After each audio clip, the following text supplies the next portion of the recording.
So this is the turbo out of the 1.8 Mercedes C250s. Pretty much probably going to be similar for most of the turbos. Probably for the C class, the A class. Probably for the S classes with the bigger turbos, it's probably going to be slightly different, but similar. So on these ones, you have two forms of liquids running through this turbo. So you have two ways that it can be leaking. So through these two ports is where coolant flows. So one goes through one hole, comes back through the other, goes to the radiator, comes back around. Another way, oil. So this is the main feed, which is on the top of the turbo. So when the turbo is on the car, it would sit like this. And this is the drain plug that goes back to the oil pan. So once this is off the car, you only need basically two tools to take it apart, which is a 10mm bolt that's right here. Takes this bracket off. As you can see, I marked how it lines back up, so I put it back in the same spot so it's not slightly out of place. So 10mm and a, what is this? A H5 would be for, this would be your blow off valve, and this is your wastegate vacuum sensor, which would be here. So this is an internal wastegate, so it's vacuum. So this is your wastegate. So things to check for is you need to check for play in the turbine wheels on both sides, which none of them have any play. None of them have any play. What else you can check for? You have to check for play in the wastegate. So if you have a code for your wastegate, this could be the cause if there's play in it. This should be like how you see it sealed. It should be sealed. I'm pulling on it and it's not moving. As you can see, no play. But if I put more pressure on it, it's going to open, which is fine. It should open, but it closes back at the same time. So that means that's good. And it could also be a sensor as well. If you have a wastegate code, I don't remember the code, but when I post the video, I'm going to put the code in the description so you can see what the wastegate code is. Because someone has asked me that before. So I'm making this video so they can actually see the causes of it. So it could be this is not sealed properly, or there's something wrong with this. This is the whole wastegate control, or it could be a sensor, or there's a break somewhere in one of the vacuum lines. For there's three lines, one that goes directly here, this one will go down to the intake, and this one goes onto the air hose for the intake. So air goes through here, goes back up to here, through the intercooler, back into the engine. So it's basically as simple as all you have to do. Take this bolt out, take it out, pull it apart, and you can just check the turbines, you can clean them and everything. For this, I might just clean this up, spray it, put some high temperature spray on it so it looks good. But it's fairly simple. So I don't have any phone, I'm standing to hold my phone, so I'm going to take it apart off camera and come back and show you guys. Take out the blower valve as well. So if you ever hear, or if you ever want to put a blower valve, it would go right here. Take the sensor off, put the valve on, put the sensor back on. The sensor still goes back on even with the blower valve, which would give you a louder sound as well. And some of these turbos has a ring. This one doesn't have it. There would normally be a ring inside of it that dampens the sound.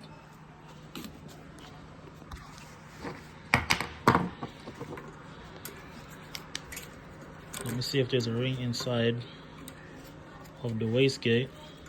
Not the wastegate, the blow-off valve.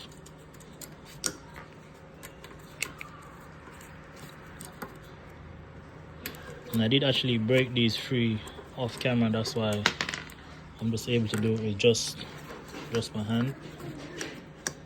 And there should be a gasket sealed behind this as well, so make sure you don't lose that if you take it out or it falls off. Just look out for that. And there we go.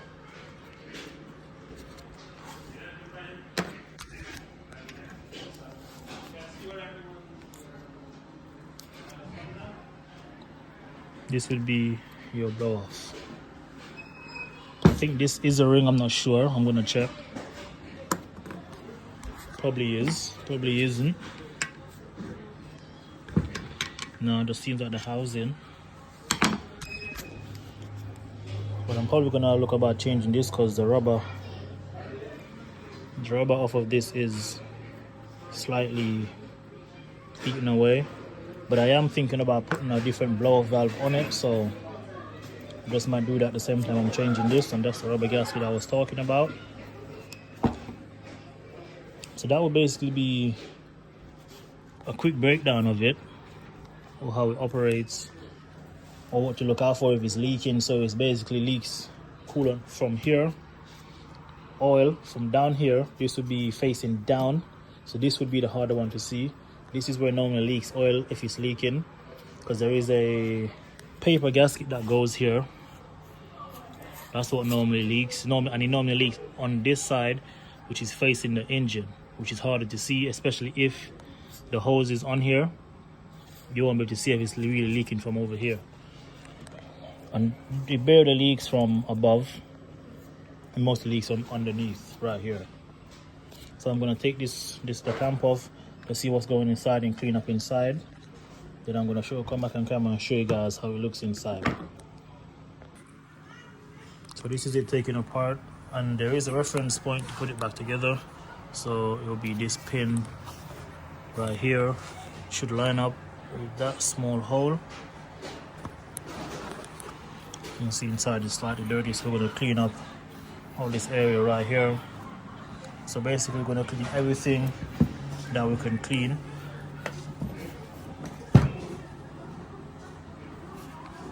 To make it look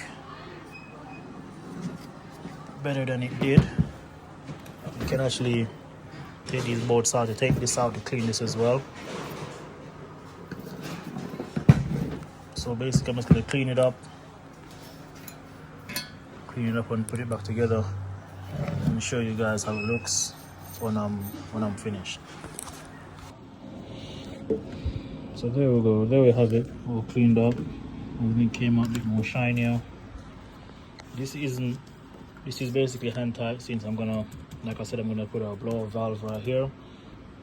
But everything else came out pretty good. You can see it's way more cleaner.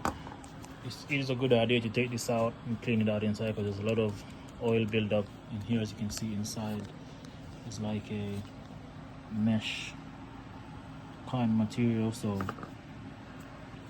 take it out and clean out inside of here.